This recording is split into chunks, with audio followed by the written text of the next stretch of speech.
merci à notre partenaire, Horizon Lucier.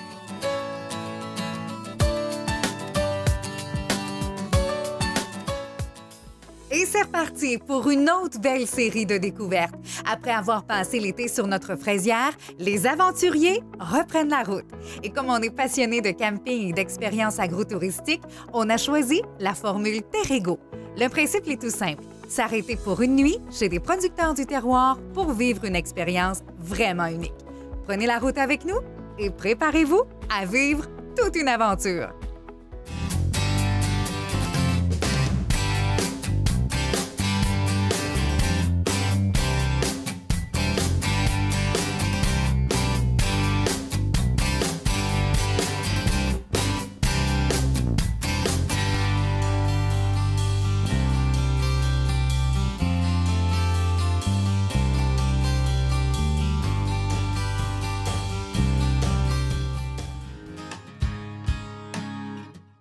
Notre arrêt cette semaine, la ferme Millefleurs à Saint-Lazare-de-Bellechasse où Jack, Sylvie et leurs enfants nous attendent.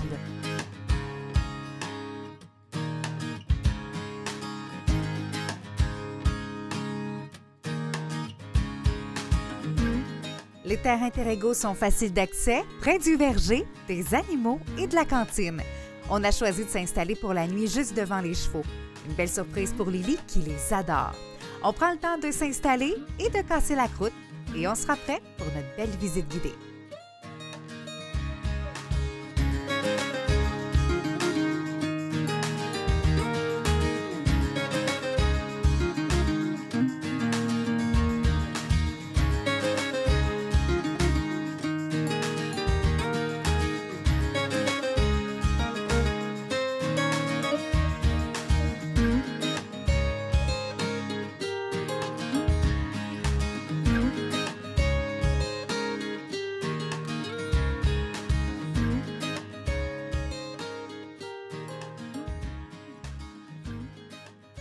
Pourquoi ça s'appelle la ferme Millefleurs? Pourquoi ça s'appelle la ferme Millefleurs, Lily? Sais-tu pourquoi? Non. Parce que moi, j'ai racheté la terre paternelle à mon père et à ma mère ici. L'entreprise n'existait pas, mais j'ai tout le temps vécu ici avec mon cœur. Puis je savais qu'un jour, je voulais avoir ça ici. Puis pour rendre hommage à mon père et à ma mère, bien, eux autres étaient plus dans le maraîcher. Dans les années 80, on était certifiés biologiques. Tout ce qui était légumes, racines, le verger était certifié bio. Fait que nous autres, là, la ferme Millefleurs, c'est pour ça que ça s'appelle la ferme Millefleurs. Parce que le verger est en fleurs, le champ de patates est en fleurs. Et en plus, il y avait toujours au-dessus de 1000 fleurs. Oui, tout le temps. Puis on faisait du sarrasin, qui est une graine, une céréale qui vient en fleurs aussi, puis c'était de toute beauté. Donc c'est un hommage, dans le fond. Oui, c'est un hommage pour rendre hommage à mon père et à ma mère, qui ont été des défricheurs dans le biologique dans les années 80. OK. Dans les années 90, mon père a été un des premiers producteurs de porc élevés à l'extérieur, 12 mois par année, certifié bio. Mais malheureusement, dans les années 90, le bio, c'était marginal. C'était pas en mode encore. Écoute, t'étais des extraterrestres, puis tu pourrais pas... T'étais des hippies. Tu sais, c'était travailler avec ton ça, c'était des rotations, c'était des ci puis des ça. Fait que le biologique, tu sais, il était certifié avec Québec Vrai. Fait que mon père Il était cofondateur même de Québec Vrai. Fait que, tu sais, il était là-dedans, puis tu sais, on a tout le temps. Fait que des légumineuses, du tofu, du sétan. T'en as mangé. On a mangé. Fait que là, on a changé ça pour de la viande. C'est ça. Mais là, j'ai comme l'impression qu'on va vivre quelque chose d'un peu spécial dans le sens où c'est une bête tellement belle que vous allez nous présenter. Moi, je trouve ça bien impressionnant avec les cornes, mais il n'y a rien de dangereux, là. La seule affaire qu'il faut faire attention avec le Buff Island, c'est une belle petite race de vache. Écoute, c'est rustique à mort. C'est écossais? C'est écossais. Le nom le dit, les Highlands, les montagnes. Fait que c'est une vache qui est très rustique. La seule affaire qu'on va vous demander de faire attention, c'est la périphérie des cornes. Quand ils vont se tourner à la tête, il n'y aura pas d'agressivité, mais des fois, on peut se ramasser un coup de corne sur le poignet parce que les autres, oh, on s'en va se gratter. On est prêts, les amis? Yeah! Et venez-vous-en, on s'en va connaître le Buff Island de Bellechasse, de la ferme Millefleurs. J'ai hâte de voir ça, de proche, tu sais, j'ai l'impression que... Parce que moi, tu sais, elle a l'air toute dodue, toute... C'est impressionnant. Hein? Vraiment? C'est-tu un animal qui a des besoins, tu sais, particuliers de... Non. Non, je vous dirais que dans le Buff Island, là, en toute honnêteté, je pense que c'est une des seules vaches qui nous reste, qu'on n'a pas joué au bon Dieu avec. Ça, c'est le cochon en passant. C'est qu'on n'a pas génétiquement modifié. On n'a pas croisé du Angus avec du cimental, avec du limousin pour que ça devienne une grosse race rentable. Dans le Highland, c'est vraiment une race rustique. Les frais de vétérinaire, on en a pas. OK. Quand on en a, ben, ça peut être juste par rapport des fois au veillage Par siège. par siège, mais sinon, là, écoute, c'est des... Justement, ça le dit, c'est rustique, hein? Fait qu'on n'a pas vraiment de maladie, on n'a pas de... C'est tellement... C'est simple. C'est simple, sont faciles aussi, là. Tu sais, toi, t'as des cornes, mais c'est facile d'approche, c'est docile. Parce que, tu sais, c'est un bel animal. Ouais. Tu sais, souvent, on fait comme, oh, ils sont tellement beaux. Mais il y a comme la richesse de la viande aussi qu'il ne faut pas oublier. Hein? Exactement. C'est ça, sa particularité. là. Ouais. Oui. Mais tu sais, c'est une race de... La viande va ressembler beaucoup à l'orignal. OK. Ça va être une viande qui va être très riche en fer, très rouge. Assez qu'à un moment donné, le monde il était là puis il nous posait comme question c'est de la vieille viande. Là. OK. Parce que le rouge il est comme oxydé. Qu'est-ce qu'on retrouverait à une vieille viande à l'épicerie? Ben non, totalement le contraire. Elle est vraiment faite comme ça. Elle est vraiment là. faite comme ça. Parce que le taux de fer, il est élevé. Donc, quand on va chercher un taux de fer élevé, bien, on va viande est chercher de la plus en plus couleur, rouge. tu sais. Fait que c'est ça, c'est quand même une belle, des belles pièces de viande, là. Savais-tu longtemps? Tu sais, ça a-tu une espérance de vie? Ah oui, très. Ouais. Et puis, je suis tellement chanceuse. Fait que nous, tu sais, dans le fond, on n'est pas une usine. Comme vous pouvez voir, on est vraiment, là, la simplicité à l'échelle humaine, une ferme à l'échelle humaine. Donc, moi, même si ma vache, elle va sauter, mettons, ils ont un veau par année. Donc, c'est une Pour 9 gestation de 9 mois. Puis si j'arrive à l'autre bout qu'à 465 jours, elle m'en a pas donné un, moi, je suis capable de la garder quand même.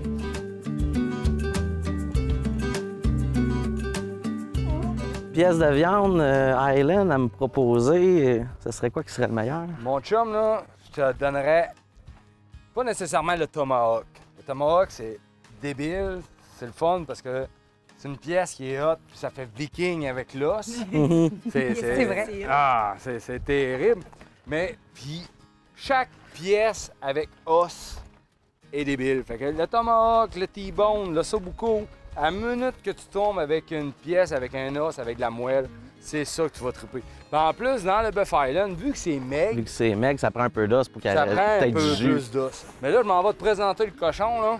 Parce que là, je suis à l'opposé. Lui, il est pas maigre. Lui, il est pas maigre. Ah, mon Berkshire, là, il t'a une couche de gros, mon ami, là. Mais je vais te présenter Roméo, puis ses dames. Roméo, il est dehors ou il est dans dedans? Ah, ça serait drôle en esprit qu'on aurait des accouchements présentement. Live, hein? Ça serait vraiment drôle.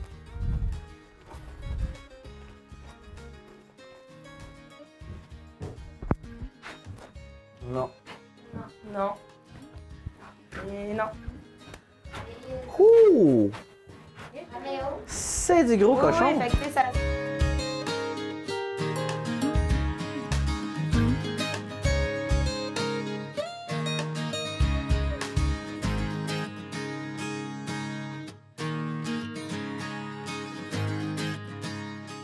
Fait que le croisement, finalement, le garde, c'est ça, c'est ce que ça donne. Là. Fait que ça donne vraiment, tu sais, des petits porcelets tachetés comme le Berkshire. Puis on en a aussi qu'on peut avoir toute noire, qui va ressembler beaucoup plus à la mère, qui va être Excuse-moi, toute noire. je t'écoute, mais en même temps, j'entends. Ben oui, c'est petit ça. grondement. Ah ouais. Moi, les porcs, ils ont 90 000 pieds carrés en forêt. Fait que, été comme hiver, mon cochon, ils ont la bâtisse qui est là, puis ils ont 90 000 pieds carrés en forêt. C'est que, après ça, eux autres, là, ils vont marcher, ils vont faire du muscle. Ils feront pas de gras. Vu que c'est un porc qui est déjà gras en partant, mais en faisant ça à l'extérieur, puis moi, je suis baveux, là. Je ferme la porte. L'hiver, là, il fait Ouais. moins 30, là, je ferme la porte. Au lieu d'être dans la pâle, puis qu'il écoute Netflix, puis qu'il joue à Minecraft, là, ah ouais, dehors. Va Ah t'amuser ouais, dehors. jouer, non, va jouer dehors. Va jouer dehors. Fait que je garde ça, mettons, 6 heures de temps. Là, le cochon, lui, il va faire quoi? Il va marcher, il va se réchauffer. Il va pas décider. Puis mes frais de vétérinaire, là, c'est 0 plus 0 égale 0. C'est comme l'humain, hein? Plus d'activité physique. C'est ça. Plus d'activité physique,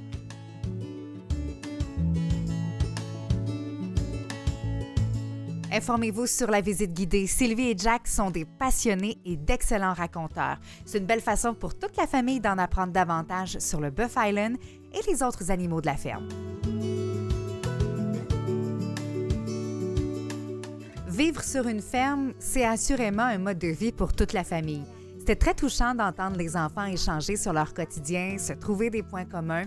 C'est ça l'expérience Terrego, hein? C'est la découverte, évidemment, de nouveaux produits, mais aussi la rencontre de gens extraordinaires.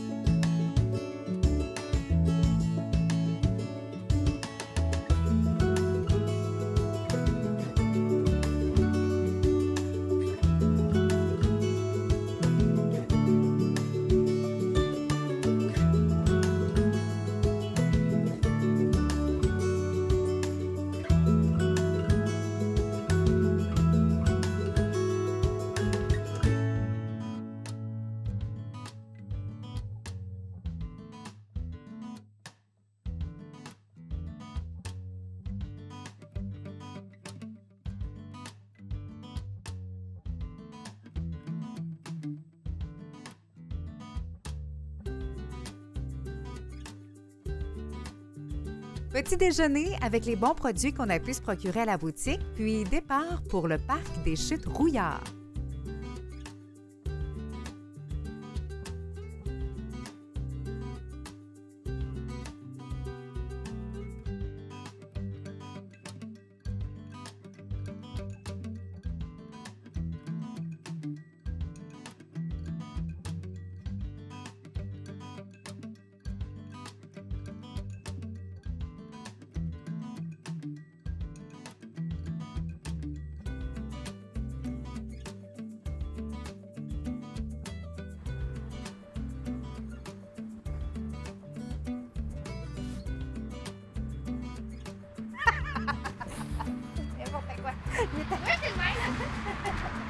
Mais tu sais la pause de...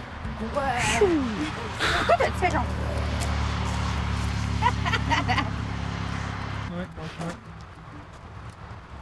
Attention, Élie, il y a une roche. Mais... Je sais pas s'ils sont bien... Ouais. Il y a du bon débit. On les probablement. entend fortes, hein? Ouais. On suit le son. Guidé par le son de la chute. Moi, je dis qu'ils sont là. Moi, j'ai qu'ils sont là. Ouais. Hey, on est perspicace, c'est incroyable. Ah ouais? Il y a... Ouais.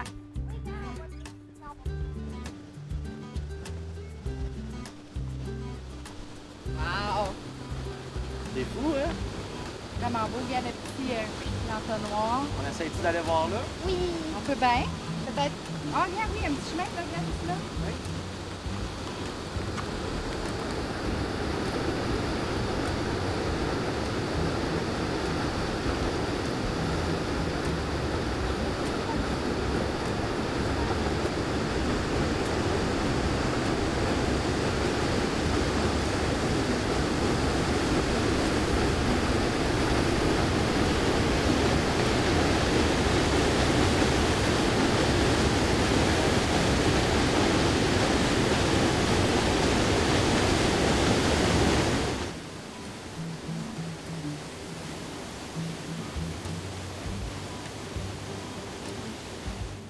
Et c'est au pied des chutes que se termine notre séjour, à se rappeler les belles découvertes qu'on vient de faire et celles à venir.